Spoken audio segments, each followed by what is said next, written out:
حضرت عمر رضی اللہ تعالیٰ عنہ کا عہد خلافت ہے، بیت المقدس کا محاصرہ کیا گیا، فصیل بڑی اونچی، شہر اندر سے سیلف سفیشینٹ، حملے کا راستہ کوئی نہیں، محاصرہ طول کھینچ رہا ہے لیکن ان کے پاس رسد بھی موجود ہے، پانی بھی موجود ہے، وہ دروازے بند کر کے بیٹھے ہوئے۔ بالآخر اللہ تعالیٰ کی مشیت کا ظہور کیسے ہوا؟ ان کے کچھ علماء آئے فصیل پر، کہا دیکھو مسلمانوں، تم قیامت تک بھی یہاں پڑے رہو گے محاصرہ کر کے، ہمارا یہ شہر فتح نہیں ہوگا۔ ہاں ایک درویش بادشاہ کے ہاتھوں یہ شہر فتح ہونا ہے، لیکن تمہارے اندر ہمیں وہ نظر نہیں آ رہا۔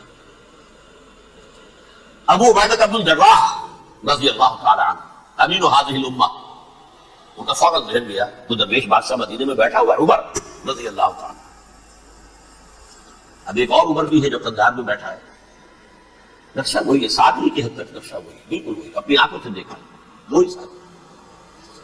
عمر اول عمر ثانی تھے عمر بن عبدالعزیز۔ اب ایک اللہ کے فضل سے اللہ تعالیٰ ایدہ اللہ بنصرتہ، اللہ تعالیٰ ان کی نصرت فرمائے، دشمنوں کو ان کے مقابلے میں نیست و نابود کرے۔ انہوں نے ریکویسٹ بھیج دی کہ حضور تشریف لائیے، یہ شہر فتح ہو جائے گا۔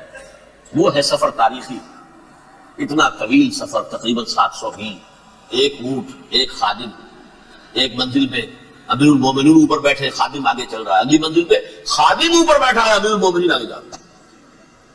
اور جب پہنچے ہیں تو وہ باری تھی خادم کی، انہیں ہاتھ جوڑ دیا، حضور خدا کے لیے تم کیا کہیں گے لوگ، وہ میرا برا حال کر دیں گے، تمہیں شرم نہیں آئی؟ امیر المومنین پیدل آگے چل رہے ہیں، نکیل پکڑ کر، تم بیٹھے ہو اوپر باج مارو۔ حضرت عمر فرمایا دوڑو دوڑو، نہیں باری تمہاری ہے، بیٹھ۔ اس حال میں پہنچے، اور پھر یہ کہ ابو عبیدہ بن الجراح آئے ہیں، استقبال کیا ہے تو دیکھا ہے اس حال میں چلے آ رہے ہیں، عمر نکیل پکڑے ہوئے چلے آ رہے ہیں، اور کہتے ہیں کہ کہیں کیچڑ ویچڑ تھا، جوتے خراب ہو گئے تو وہ بھی اتار کے ہاتھ میں پکڑے ہوئے، کپڑے تو تھے ہی پھٹے ہوئے۔ انہوں نے کہا کہ حضرت ابو عبیدہ نے، دیکھیے یہ بڑا متمدن ملک ہے، بڑا مہذب علاقہ ہے یہ، آپ ذرا حلیہ اپنا دوست فرما دیں تب جا کے پیش ہم آپ کو کریں گے۔ آپ نے فرمایا نحن قوم اعزنا اللہ بالاسلام، ہم وہ قوم ہیں جنہیں اللہ نے عزت دی ہے اسلام کے ذریعے سے، کپڑوں کے ذریعے سے نہیں، دولت کے ذریعے سے نہیں۔ اسی حال میں گئے ہیں، اوپر سے انہوں نے کھڑے ہو کر نشانیاں دیکھی، اپنی کتابیں کھولی، ہاں یہ وہی ہے، اچھا لو جی سرنڈر، شہر تمہارے ہاتھ میں۔ خون کا ایک قطرہ نہیں بہا اور بیت المقدس فتح ہو گیا۔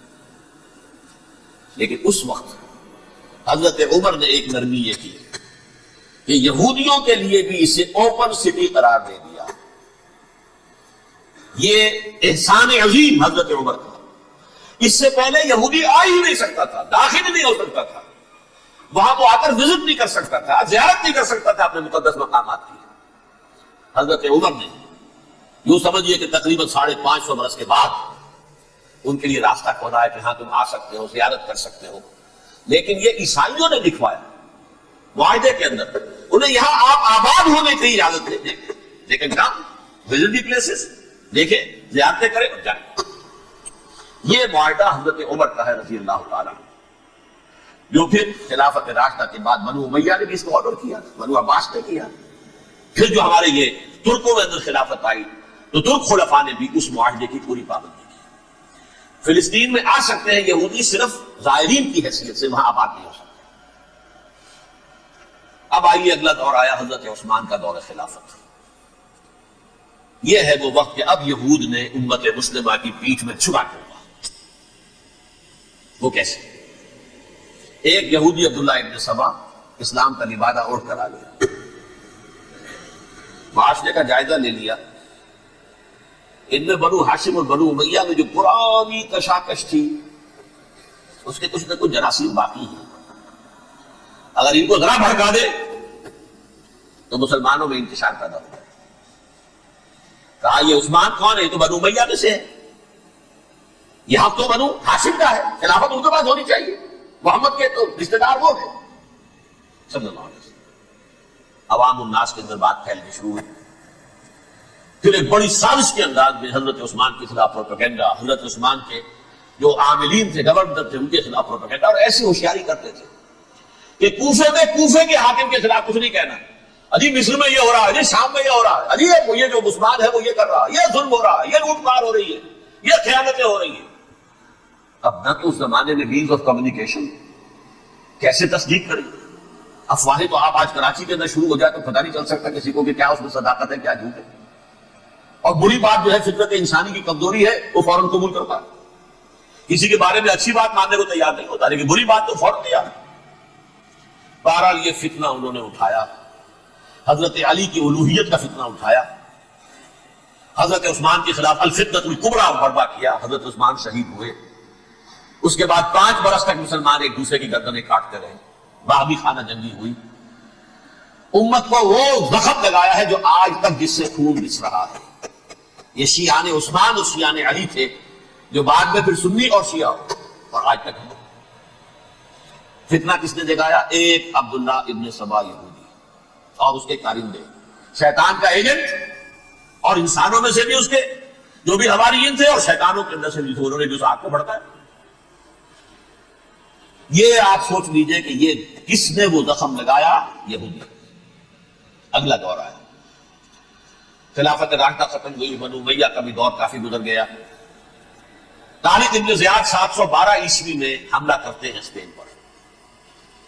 اسپین اس وقت عیسائیت کا بہت بڑا گڑھ، بڑے کٹر ترین عیسائی جو وہ اسپین میں تھے، لہذا یہودیوں کی وہاں بہت پٹائی ہوتی تھی، بہت پٹائی ہوتی ہے۔ میں بتا چکا ہوں، دشمنی تھی تو چلی آ رہی تھی عیسائیوں کے ہاتھوں یہودیوں کی۔ وہ تو سن 300 عیسوی سے ایمپرر کانسٹنٹائن کے بعد سے شروع ہو گئی تھی۔ اس حوالے سے یہودیوں نے اس وقت چالیکی یہ برتی، کچھ راستے واسطے بتائے، کچھ مدد کی طارق ابن زیاد کی۔ طارق ابن زیاد نے انہیں اپنا محسن سمجھا، ہسپانیہ فتح ہو گیا تو یہودی چونکہ محسنین کی فہرست میں آ چکے تھے، انہیں بہت اقتدار نصیب ہوا، بڑی سپورٹ مسلمانوں نے دی۔ ان کے بڑے بڑے علماء جو اسی دور کے اندر پیدا ہوئے، بڑے بڑے تھنکرز ان کے اسی دور میں پیدا ہوئے۔ بن گوریون جو کہ ایک وزیر اعظم تھا اسرائیل کا، اس نے یہ لکھا اپنی کتاب میں، Muslim Spain was the golden era of our diaspora. وہ ڈائسپورا جو 70 عیسوی سے شروع ہوا تھا اور 1917 عیسوی تک جاری رہا ہے، اس میں سے گولڈن ایرا ہمارا جو تھا وہ مسلم اسپین تھا۔ ہسپانیہ میں بیٹھ کر ہم نے عیش کیا، لیکن وہاں سے انہوں نے اور جو کچھ کیا، تو داستان کے تو بہت سے گوشے ہیں، لیکن میں جس اسٹریٹ لائن میں چل رہا ہوں اس کے اعتبار سے ایک بات سمجھ لیجیے۔ وہاں بیٹھ کر انہوں نے اب عیسائیت کی پیٹھ میں چھڑا ہوگا، پروٹیسٹنٹ مذہب پیدا کیا، تقسیم کر دیا، جیسے شیعہ سنی کی تقسیم، عبداللہ ابن سبا، رومن کیتھولک اور پروٹیسٹنٹ کی تقسیم، یہودی علماء۔ ہوتا کیا تھا؟ ہسپانیہ کی یونیورسٹیاں ہیں، کارڈووا میں ہے، ٹولیڈو میں ہے، گریناڈا میں ہے، غرناطہ، قرطبہ، تولیتلا، اور وہاں آتے تھے لوگ، فرانس سے چلے آ رہے ہیں نوجوان پڑھنے کے لیے، جرمنی سے چلے آ رہے ہیں، اٹلی سے چلے آ رہے ہیں، 3 ہی ملک قریب ترین پڑھتے ہیں سینٹرل جو یورپ کے ہیں۔ یہاں پر جو ہے وہ اسلام جو نور پھیلا رہا تھا اس سے بھی مستفیض ہوئے، جہالت کے جو ہے پردے ان کے وہ چھٹے، اس کے ساتھ ہی وہ یہودی وہاں ان کے اندر جو جراثیم داخل کر رہے تھے، وہ اس عیسائیت کے خلاف بغاوت جو اس وہ دنیا میں